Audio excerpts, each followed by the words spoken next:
Okay तो first step में क्या बन गया हमारे पास, फ्री रेडिकल बन गया। अब सेकंड स्टेप है चेन प्रोपेगेशन स्टेप। तो इसमें क्या होगा, एक नया फ्री रेडिकल जनरेट होगा। कैसे जनरेट होगा, देखो जरा। ये मीथेन का एक मॉलिक्यूल है हमारे पास, ओके। और ये फ्री रेडिकल जो पहली स्टेप में बन गया था, this is the chlorine free radical. ये तो न्यूट्रल मॉलिक्यूल है, it's not a free radical, and this is the free radical. तो ये दोनों आपस में रिएक्शन करेंगे और एक नया फ्री रेडिकल प्रोड्यूस करेंगे। कैसे करेंगे समझ लो। देखो मैं इसको थोड़ा अलग से बताता हूँ, कोई काम करते हैं। क्या बता रहा हूँ मैं, okay. This is methane molecule और ये सी एल, ठीक है। तो अब देखो इसमें इस वाले बॉन्ड का होमोलाइटिक करा दो आप। समझ में आ गया, होमोलाइटिक का मतलब तो समझ में आ गया, इक्वल डिस्ट्रीब्यूशन से ब्रेक करा दो। तो क्या क्या बनेगा बताओ मुझे। जैसे ये टूटा, बताओ क्या क्या मिला आपको। एक तो CH3 फ्री रेडिकल मिलेगा और एक क्या मिलने वाला है, H फ्री रेडिकल। ऐसा कुछ होगा क्या जब ये वाला बॉन्ड ब्रेक होगा तो, है ना। अब क्या होगा, ये जो Cl फ्री रेडिकल है ये किससे कंबाइंड होगा, इन दोनों से। ये इससे कंबाइंड हो जाएगा, तो ये तो बन जाएगा HCl और ये बचा हुआ रह जाएगा, ठीक है। तो देखो ये मैंने लिखा हुआ है इसके ऊपर, तो CH3, तो इसमें लिखा ना methane molecule and forms new free radical. नया वाला फ्री रेडिकल बनता है इसके अंदर, कौन सा, मिथाइल। सर इसमें गड़बड़ हो रही है एक। बताओ जरा। सर एच के ऊपर लोन पेयर है और सीएल के ऊपर लोन पेयर है, तो सर फिर ये तो वो लॉन कोवलेंट पेयर बॉन्ड कहते हैं बना इसको, लेंगे ना, अनपेयर। आयोनिक बॉन्ड बनता है। अनपेयर है तो सिंगल इलेक्ट्रॉन है, लॉन पेयर वर्ड यूज नहीं कर सकते इसके लिए। हाँ सर, लेकिन फिर भी कोवलेंट बॉन्ड बन जाएगा ना, पर ये तो आयोनिक बॉन्ड बनाते हैं। किसने कहा। मैंने। नहीं, ये तो कोवेलेंट ही होता है, आयनिक थोड़ी होता है ये। H और Cl के बीच का बॉन्ड तो कोवेलेंट होता है, इट्स नॉट आयनिक।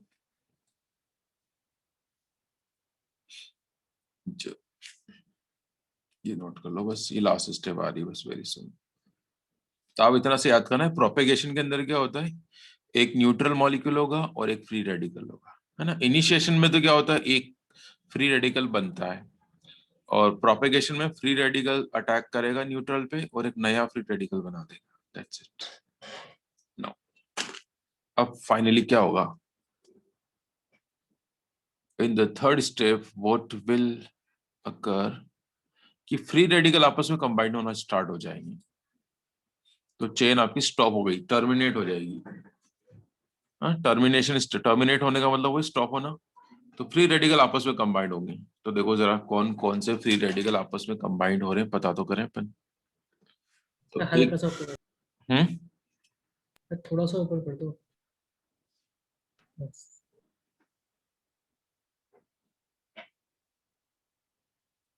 तो देखो एक तो CH3 free radical chlorine free radical के साथ मिलेगा, तो we will get this one. दूसरा क्लोरीन क्लोरीन के साथ भी तो कर सकता है रिएक्शन, डेफिनेटली ये मिल जाएगा। और क्या ऑप्शन है अपने पास, कि CH3 के साथ कंबाइंड हो जाए, तो ये बन गया। तो तीन ऑप्शन है टोटल। कितने ऑप्शन है, देयर आर 3 ऑप्शंस।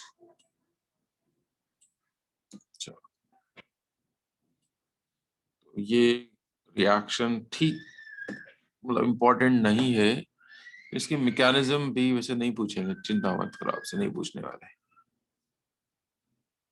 नोट कर लो, फिर इसको ज्यादा टाइम मत देना, मतलब not so much important. Alkane के अंदर सिर्फ 4 ही रिएक्शन याद करनी है आपको, देखा जाए तो। सर हम्म, सर तो चेन प्रोपोगेशन और चेन टर्मिनेशन दोनों ही रिएक्शन हो सकती है। हम्म, नहीं, दोनों में डिफरेंस है ना, देखो डिफरेंस नहीं दिख रहा आपको। टर्मिनेशन में तो फ्री रेडिकल आपस में मिल रहे हैं, देखो डॉट डॉट वाले आपस में मिल रहे हैं। उसमें एक डॉट वाला और एक न्यूट्रल है, ऐसे है ना, अंतर है। नहीं सर, मैं ये पूछ रहा था, जब हाइड्रोजन के पास जब हाइड्रोजन फ्री रेडिकल बन जाएगा हम्म, तब तो वो उसने HCl बना लिया। हाँ जब अगर कंबाइन नहीं हुआ तो वो CS और Cl ये तो दोनों रिएक्शन हो सकती है क्या? हाँ, सारी पॉसिबिलिटी है। यस। बट क्या H क्या हाईली अनस्टेबल है, तो वो तुरंत Cl के साथ कंबाइंड होकर HCl बना ही लेता है वो।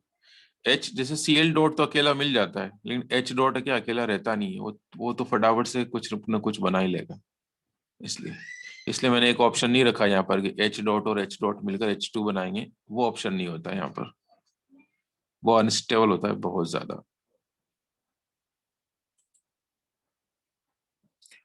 ओके, अब अपन पढ़ेंगे सेकंड प्रॉपर्टी। ये बहुत, अब एक एक लाइन की प्रॉपर्टी सारी, अब कोई टाइम कंज्यूम नहीं होगा अपना।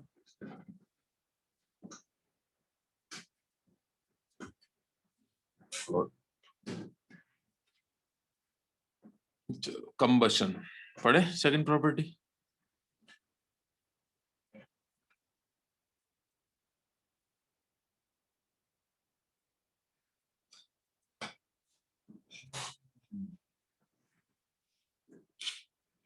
ट्यूसडे हो गया ना, इसी वीक में करा दूंगा मैं चैप्टर पूरा, है ना, इसी वीक में। सर एक बार रिएक्शन देखनी है। हाँ सर। इस वीक में कराएंगे तो भी महीना तो खत्म हो जाएगा ये तो, है ना।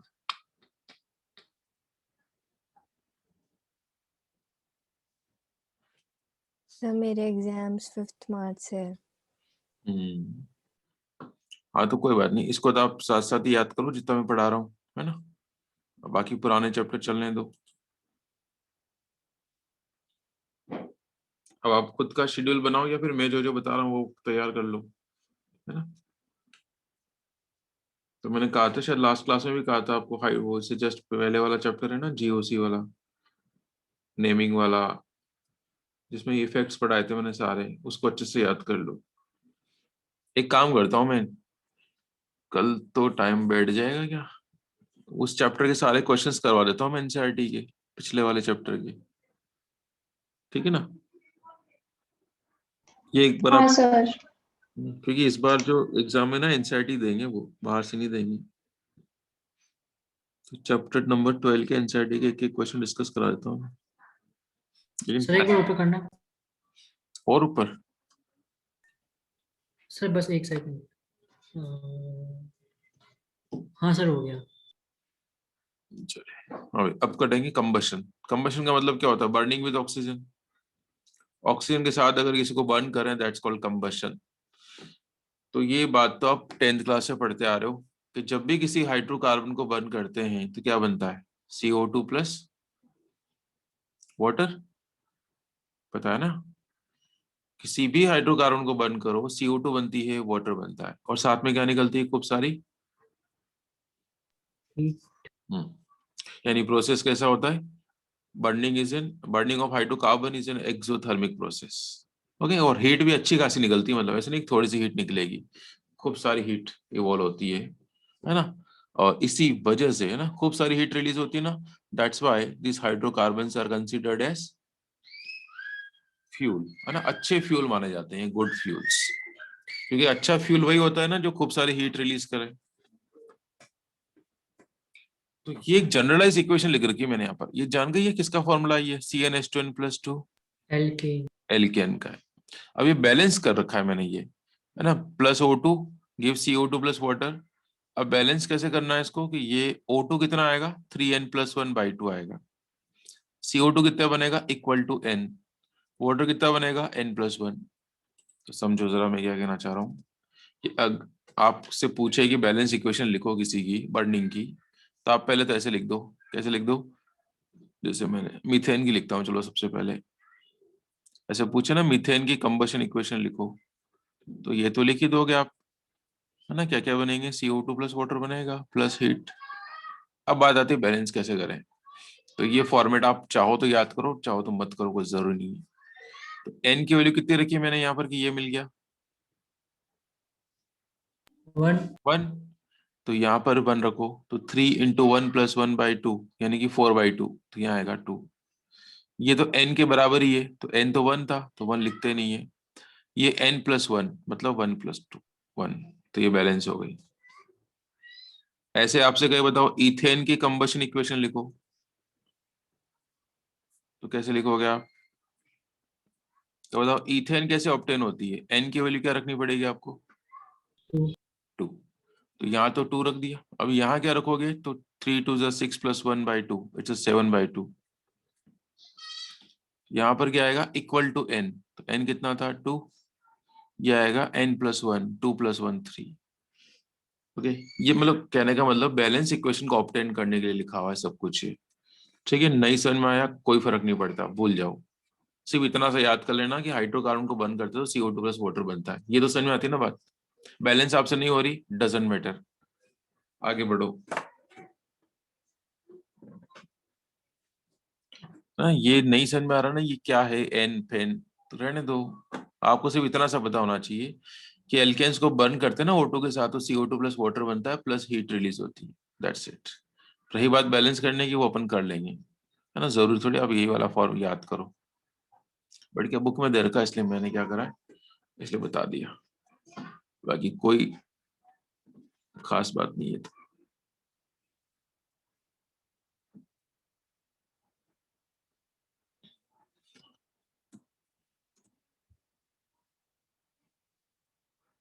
चलो कर लिया, नोट कर लिया। एक सेकंड।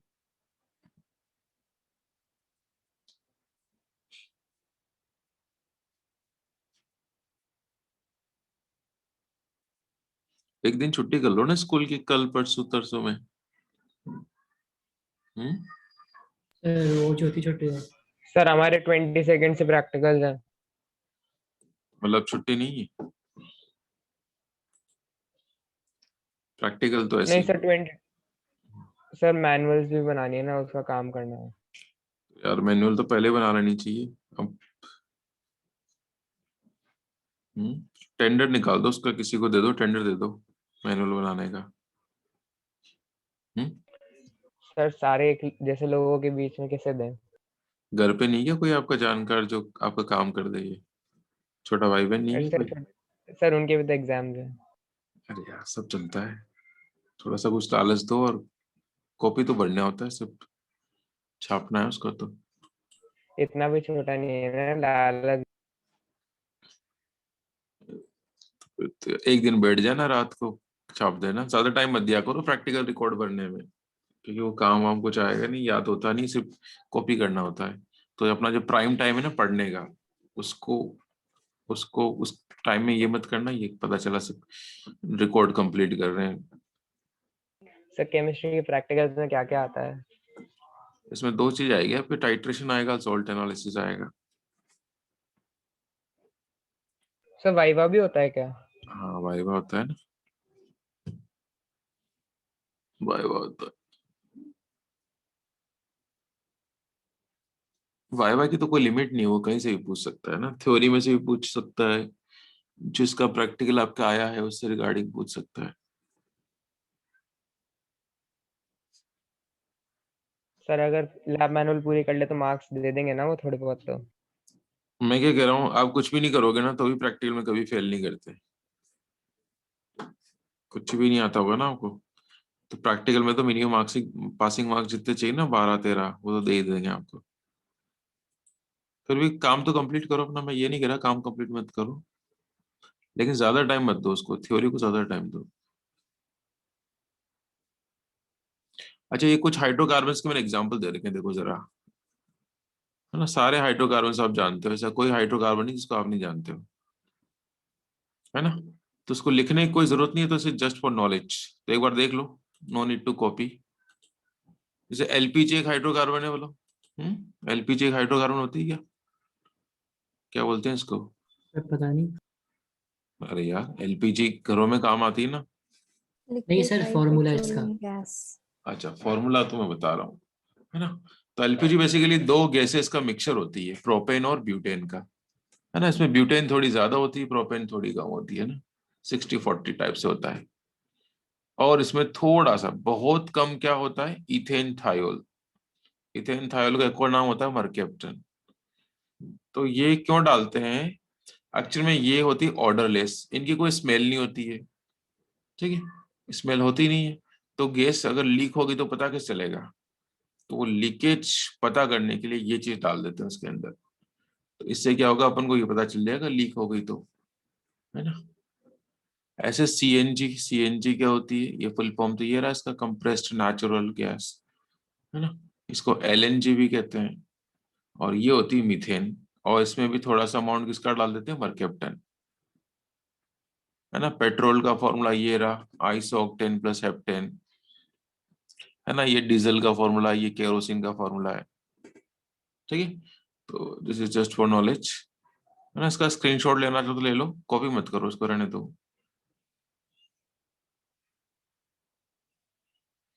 ले लिया? सर हम्म। तो इथेन थायोल का फॉर्मूला C2H5SH, ठीक है सर। C2H5SH, ये थायोल फंक्शनल ग्रुप है, अगर आपने लिस्ट पढ़ी होगी फंक्शनल ग्रुप की तो।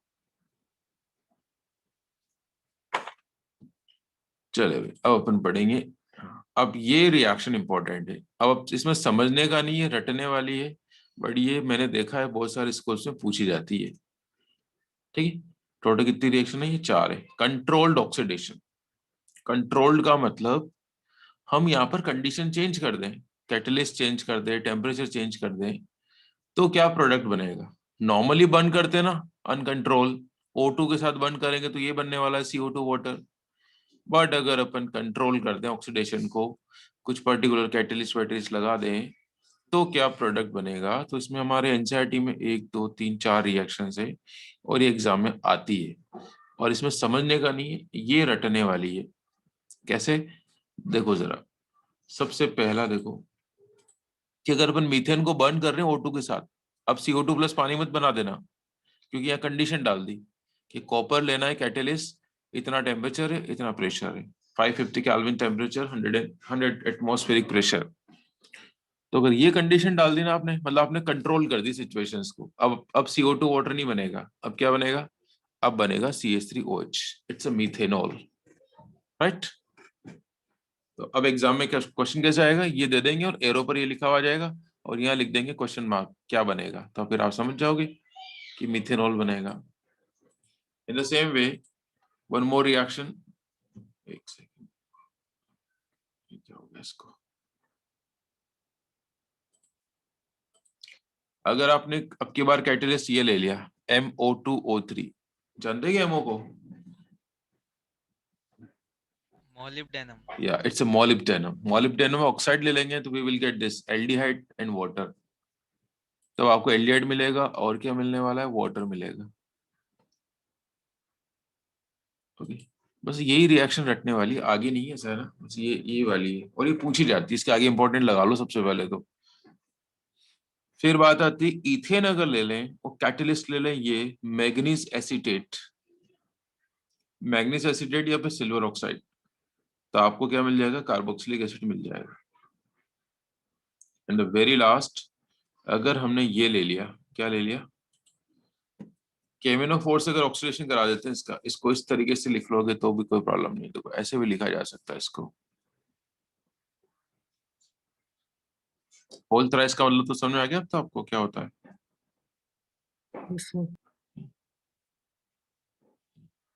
तो इसका अगर अपन जब ऑक्सीडेशन कराते हैं, किसे कराते हैं, KMnO4 से, तो यहाँ पर O आ जाएगी और अल्कोहल बन जाएगा ना, दिस इज अल्कोहल।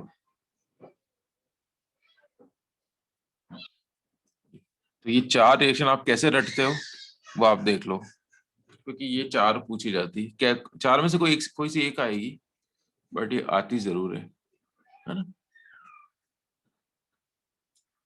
नोट कर लो जरा, फर्स्ट रिएक्शन दिखा दो।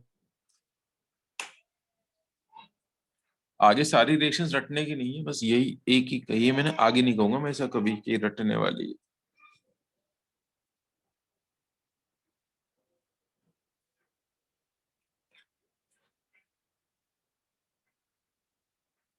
कॉपर से कराएंगे तो मिथेनॉल मिलेगा, मॉलिब्डेनम से कराएंगे तो HCHO, इट्स फॉर्मल्डिहाइड। थोड़ा ऐसे याद कर लेना, देखो इस टाइप से ना, देखो एसिड, ये इसमें खुद में कार्बोक्सिलिक एसिड जैसा दिख रहा है ना, तो प्रोडक्ट में भी कार्बोक्सिलिक एसिड बन जाएगा, है ना?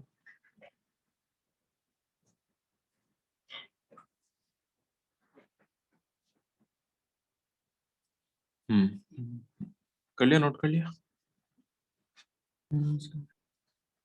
चलिए करो बस फटाफट से, तीन तीन प्रॉपर्टीज और है, लास्ट वाली इंपॉर्टेंट है, वो याद करनी है आपको। अभी तीन और बेकार से पढ़ाऊंगा जिनमें कोई मतलब नहीं है, एक एक लाइन की है। सर अभी फिजिक्स कितनी बजे फिजिक्स की? 7:15। हाँ तो कोई बात नहीं, मैं तो 7 बजे छोड़ दूंगा ना, 5-7 मिनट तो है मेरे पास।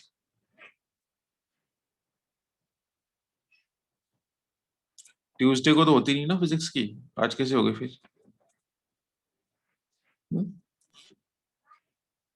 सर कल नहीं हो पाती इसलिए सर।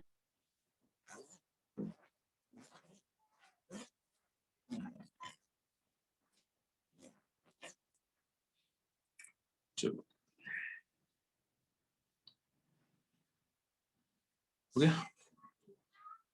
चलो अब फोर्थ प्रॉपर्टी लिखो, आइसोमराइजेशन।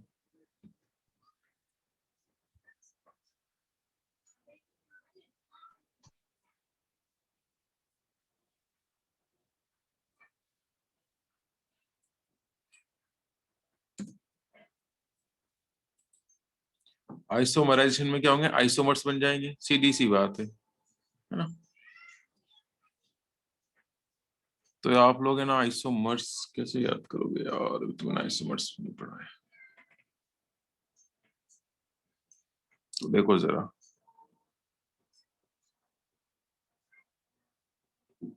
आइसोमर्स तो जानते हैं ना थोड़ा बहुत तो अपन, 1 2 3 4। Sir same formula different structure. 1 2 3 4 5 6 है ना, ये कंपाउंड है। इसको अगर अपन गर्म कर रहे हैं किसके साथ? एनहाइड्रस AlCl3 और साथ में HCl, तो इसका आइसोमर्स बना लो। तो इसका आइसोमर्स देखो ये बनेंगे यहाँ पर, ये आइसोमर्स बन जाएंगे इसके, 1 2 3 4 5 ही हुए। तो एक तो यहाँ लग जाएगा मिथाइल ग्रुप, और दूसरा मिथाइल ग्रुप कहाँ लग जाएगा? एक भी इंपॉर्टेंट रिएक्शन ये भी नहीं है इंपॉर्टेंट है, this is not also not important. 1 2 3 4 5 1 2 3 third पे लगेगा 1 2 3। बताओ ये दोनों आइसोमर्स दिख रहे हैं क्या आपको? ये दोनों, इसमें मिथाइल सेकंड कार्बन पर है, इसमें मिथाइल थर्ड कार्बन पर है ना, तो दिस टू आर आइसोमर्स। तो ये प्रॉपर्टी भी नहीं पूछी जाती है ना। अब मैं क्यों पढ़ा रहा हूँ, क्योंकि ये सिलेबस में है, पता नहीं क्यों। सर हाँ इनमें और भी तो बन सकते हैं। हाँ, और ही बन सकते हैं, बिल्कुल और ही तो बन। इन तो सर सारे बनाने हैं या कोई? नहीं अभी ये 2 ही बना देना, आप तो बहुत है। स्टीम के साथ रिएक्शन, स्टीम के साथ, स्टीम मतलब पानी, वही वाटर पेपर। ओके ये कहाँ जा रहा है एरो?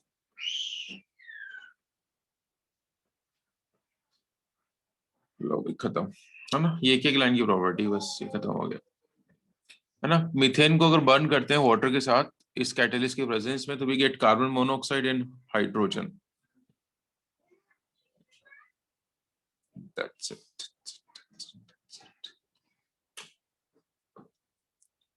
ठीक है, तो ये भी इंपॉर्टेंट नहीं है, बस अब लास्ट की जो 2 है ना वो इंपॉर्टेंट है। इवन जो वेरी लास्ट है ना 7th वाली, वो इंपॉर्टेंट है बस।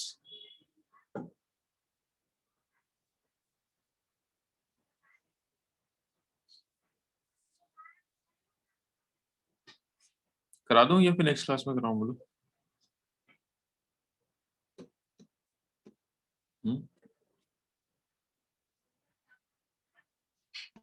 सर नेक्स्ट क्लास में करा देना। तो फिर आप एक काम करो यार, अरे ये कहाँ जा रहा है?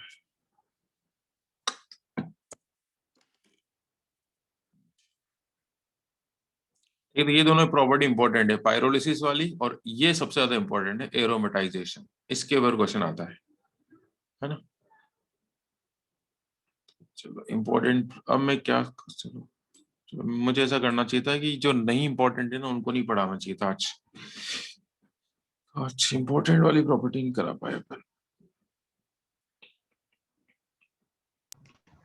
सर कल सुबह क्लास सुबह कितने बजे, 7 बजे या 8 बजे? सर 8 से 9। फिर स्कूल क्या 8 आएगा? बजे। हाँ,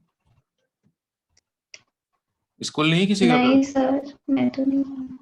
और बताओ, किसी का स्कूल है क्या कल? मतलब सुबह में अगर 7 से 8 लूँ या 8 से 9 लूँ तो किसी को प्रॉब्लम है क्या? सर अभी 7 बताओ। से 8 कर लो। 7 से 8 रख लो एक सुबह सुबह क्लास। हाँ सर। बोलो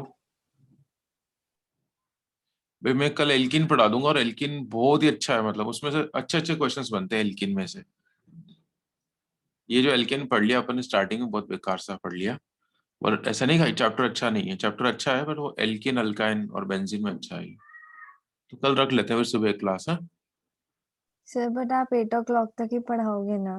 मैं तो एक काम करूंगा, 7:45 ही फ्री कर दूंगा, बस एक ही सेशन रख लें 40 मिनट का। हाँ ठीक सर। है, ऐसे रख लेंगे अपन, 7:10 से 7:50 का रख लेते हैं, ठीक है। Okay sir. Yes sir. है ना? तो कोई स्कूल भी जाना चाहे तो चला जाएगा 8 बजे। तो टुमारो 7:10, ओके। मिस मत करना, लेकिन फिर मैं इंपॉर्टेंट पढ़ाऊंगा कल। आज तो शायद जो भी है, लेकिन कल बहुत इंपॉर्टेंट रिएक्शंस होगी सारी। चलो अब तब तक आप ब्रेक ले लो थोड़ा सा, 15 मिनट का। सर एक बार ऊपर कर दो। हेलो। हम्म। हाँ सर। सर हम्म। वो स्मॉलर फ्रेगमेंट्स ऑफ एल्केन के बाद क्या था? इसमें alkane and alkane is called pyrolysis, pyrolysis कहते हैं इसको। टुकड़े टुकड़े हो जाते हैं इसमें, छोटे छोटे। ये तो 5 मिनट की मैं कल सुबह करा के फिर एल्केन स्टार्ट कर दूंगा ना।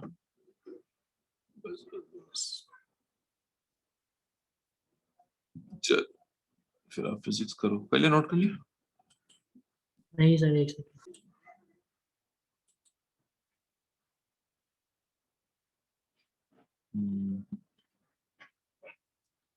और क्या कह रहा था?